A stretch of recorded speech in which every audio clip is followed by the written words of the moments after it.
В торакальном хирургическом отделении Коми республиканской больницы прошло полное техническое перевооружение, и жизнь врачей сильно изменилась. Теперь при операциях на органы грудной клетки эскулапы используют самую современную технику. Она, кстати, позволяет пациентам быстрее восстанавливаться и раньше покидать стены больниц.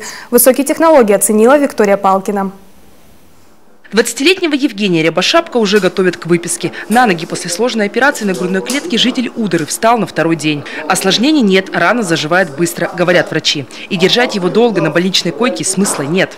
Как-то нервничал я после операции. Думал, что будет мне хорошо или плохо. Потом, через некоторое время, я понял, что мне сделали очень замечательную операцию, после которой я очень быстро пошел на поправку.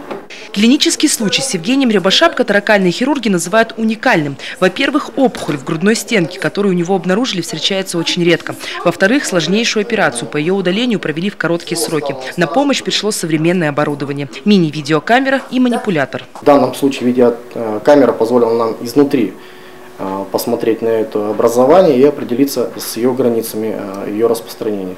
Кроме всего, видеоторакоскопически мы перевязали сосуды, которые питают эту опухоль, и уже, так скажем, тем самым избежать большой кровопотери. И потом уже, используя стандартные, так скажем, хирургические подходы, просто эту опухоль убрать.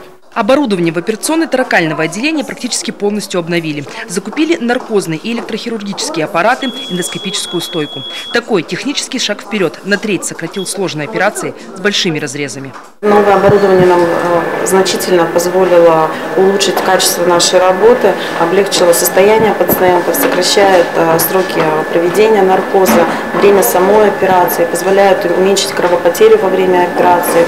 Сами операции пациентами легче переносятся. Сократился и период реабилитации пациентов после хирургических вмешательств, в том числе и после экстренных операций. Ведь сюда поступают все тяжелые пострадавшие в ДТП с травмами органов грудной клетки.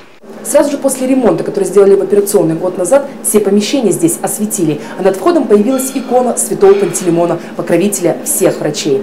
И по словам медицинского персонала, в самых сложных случаях она действительно помогает. Виктория Палкина, Вячеслав Беспалов, телеканал Юрган, Сыктывкар.